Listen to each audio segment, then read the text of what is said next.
这里就是天下第一关雁门关，这里也是霍去病、魏晋曾经北上抗击匈奴的地方。2000多年来，这里更是杨家将镇守的边关要塞。《天龙八部》里面乔峰当年跳崖的地方也是在这里。为什么雁门关能够在古代让匈奴久攻不破？里面的防御系统到底先进到什么程度？很多人都不知道雁门关里面到底有什么。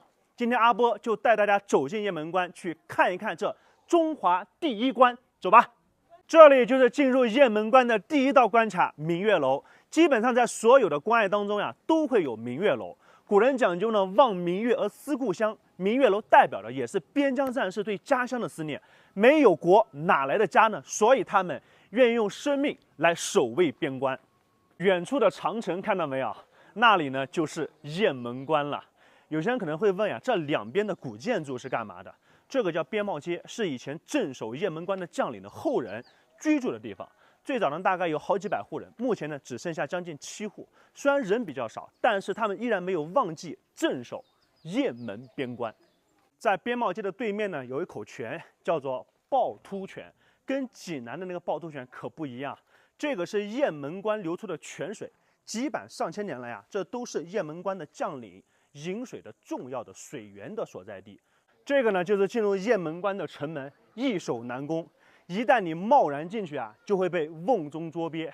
你以为呢，攻破了这道城门，以为是攻城成功了，但是你会发现，你冲进来之后呢，它会有个斜坡，从这个斜坡上去之后，你会看到前面还有一道城门，但是你所处的这个环境，就是我们古代战争当中所说的瓮城。你看看上面的城墙，如果上面的士兵从那里万箭齐发，你在瓮城之中，那是插翅难逃。这个呢，就是古代攻城时候使用的冲撞车。即使呢用这个冲撞车啊冲破城门之后，那么守军呢还会用这边的刀车去巩固城门的缺口。所以雁门关一直以来呢都是易守难攻。那这边呢还有一道城门叫做地利门，但是城门上的3个字啊，保证很多人可能都不认识。据说呢它是武则天当时呀发明的字。即使你冲破了那道地利门也没关系，一般的士兵呢冲进来之后啊，都会沿着这个斜坡往上走。为什么呢？因为他们看到前面呢还有一道城门，以为再冲破那道城门呀，就是能够拿下雁门关了。其实那边呢是个巨大的陷阱，因为前面有一个非常大的水库，只要你一打开前面的城门，水库里的水啊就会哗啦啦源源不断的迅速往下流，流到这个区域，把冲上来的士兵呢又全部给冲下去。到这个低洼区之后，就会被大水覆盖，全军覆没。是不是非常佩服古人的防御系统？现在我才明白为什么雁门关能够一夫当关，万夫莫开。我身后这个门呢叫天显门，天显门的天字呀，90%的人可能都不认识，这是当年武则天发明的字，很多看起来像小草的草是吧？但是在古代，只要过了天显门，就等于进入到雁门关了。我们现在所在的就是雁门关，边上这个祠堂呢，就是当年镇守雁门关的杨家将们都在里头，带你们去看一看。这里就是连小朋友都知道的满门忠烈杨家将，叫忠武堂。中间这位呢就是杨业，在杨业的左手边呀是1357郎，右手边呢分别呀是2468郎。杨家呀不仅男人勇敢，就连女人也个个都是豪杰。让我们为杨家将点个赞。这位呢就是北宋名将潘美。那么为什么所有杨家的照相都是坐着，他却是站着呢？因为当年呀，潘美在跟辽国的战争当中呀，导致杨家将全军覆没，后来被萧志三等出于对历史人物的形象，所以为他立了一尊塑像，但是又出于民间的形象，所以呢就孤立了他。别人呢都是坐着，但是他却是在这边站着。正义的那句话呀，千功都不抵一过。雁门关是以前出塞的重要通道，所以很多出塞的人呢，在抵达雁门关的时候，都会在这里呢进行休息啊，跟中转。那么曾经呢，像王昭君，还有东魏的兰陵公主，都在这个地方曾经有休息过。雁门关为何自古以来都是兵家必争之地？因为它的地理位置呢，实在是太重要了。雁门关北边呀是漠北，南边是中原，东边是华北平原，西边过了呢就是太原。过了太原啊，就是13朝古都的西安，所以守住雁门关就是守住了中原，失去雁门关则失天下矣。你再看看这条路，它就是当时通往雁门关最重要的一条高速公路。你看看这深深的车辙印子，可想而知，当时在这里的商队是多么的频繁，也可想而知这条路是多么的重要。萧峰跳崖处，据说当年萧峰就是从这里跳下来的。那这个山有多高呢？来带你看一看，就是上面这个山头，其实也不是很高。按照萧峰的这个武功来说的话，跳下来我估计应该没什么大碍。所以据传说呢，萧峰跳下来之后被一个放羊的人给救了。你知道这个放羊的人到底是谁吗？评论区告诉阿波。不来到雁门关，你不知道什么叫一夫当关，万夫莫开。不来到雁门关，你不知道杨家将领之忠烈。关注阿波，马上现场直播雁门关。都知道孔祥熙有钱富可敌国，那你知道他鼎盛时期究竟多有钱吗？这里就是民国时期的山西首富孔祥熙的家，他们家的一张床到现在都可以在北京的2环买一套大别墅。那你知道他的钱究竟是怎么来的吗？关注阿波，今天就带大家走进民国时期山西首富孔祥熙的家去看一看，走吧。这里呢就是孔祥熙他们家的2进院了。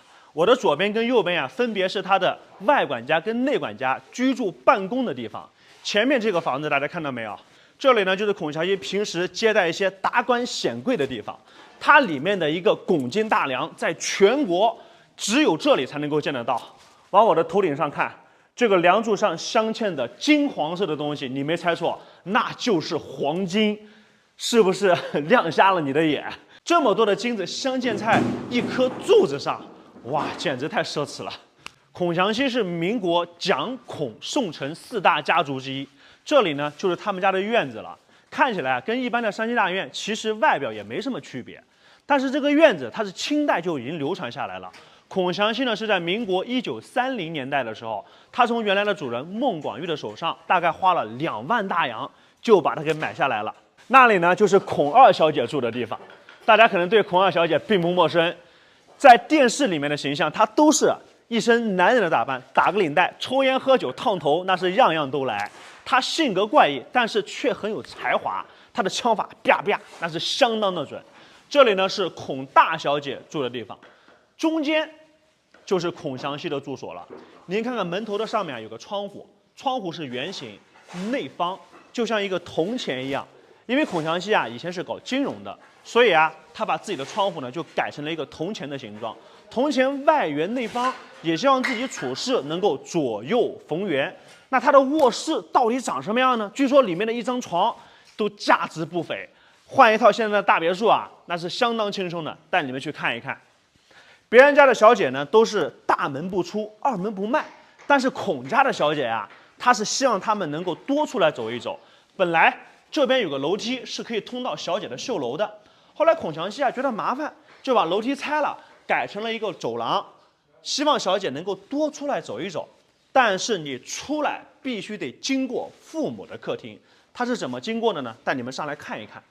这张床就是孔祥熙家里的宝中之宝，它叫龙床，是当年蒋校长来孔祥熙家里做客的时候专门为他打造的。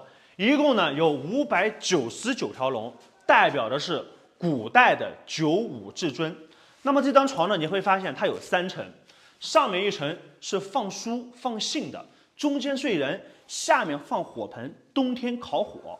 那么为什么上面要放书信呢？你仔细来看，这边有一个小空格，把它推开之后可以把一些秘密的东西直接就放在上面。因为蒋校长平时有看书看信的习惯，那么随手的信件不能乱丢，就把它放在这个严密的小箱子里头，想的是不是特别的周到？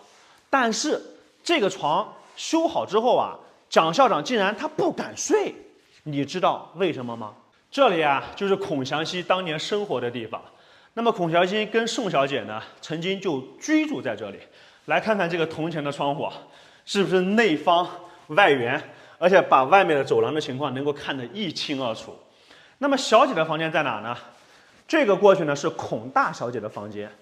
孔大小姐如果想要出去玩，你必须得经过这个走廊，来到父母的房间之后，你才能够沿着这个楼梯下去。所以一切的行动全部都在父母的监视之下。所以孔祥熙这个人啊，心思还是特别缜密的。这个地方呀，就是孔祥熙他们家的一个小花园。我的左边啊，这个叫坊，也是他们家小姐呢平时在这里作画的地方。对面呢，这个亭子看到没有，是他们平时呀弹琴的地方。这个位置是他们平时唱戏的地方，也就相当于孔祥熙家里的家庭 KTV。都说民以食为天，再有钱的人呀，也得天天吃饭。这里就是孔祥熙他们家的厨房了，左边是中餐，右边是西餐。你有没有发现呢？厨房一般的都比较低，也代表着等级制度。主人住的房间一般都比较高。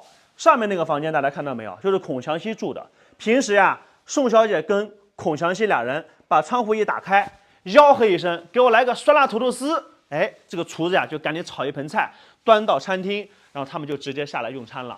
所以那个地方也相当于他们家的一个监视器，可以监视下人时时刻刻在工作的一个状态。前面呢是平时孔祥熙吃饭的房子，看到没有？那个房子的屋檐明显就比两边的厨房要高，也代表着一种等级的制度。这个房间就是当年老蒋来到山西孔祥熙家里做客的时候专门住的地方。那么孔祥熙当年为老蒋准备这个房间的时候，非常贴心的一点就是把整个地下全部掏空，给它装了循环水暖。100多年前，他们家就用上了地暖了，是不是很先进？那为什么老蒋会选择住这个房间呢？来，进来带你看一看。这边还有个小门，小门的这里本来放了一个屏风，往里面走呢还有一道门，再打开有3张美女图，再往前推还有个门，一出去就跑到街上了。它是个暗道，万一发生什么事情希望老蒋能够跑得快一点，所以有个秘密的通道。这里就是山西的孔祥熙故居。山西呢还有很多非常精彩的风景名胜跟历史故事，没有人了解，实在是太可惜了。关注阿波，下个视频带您去一趟常家大院。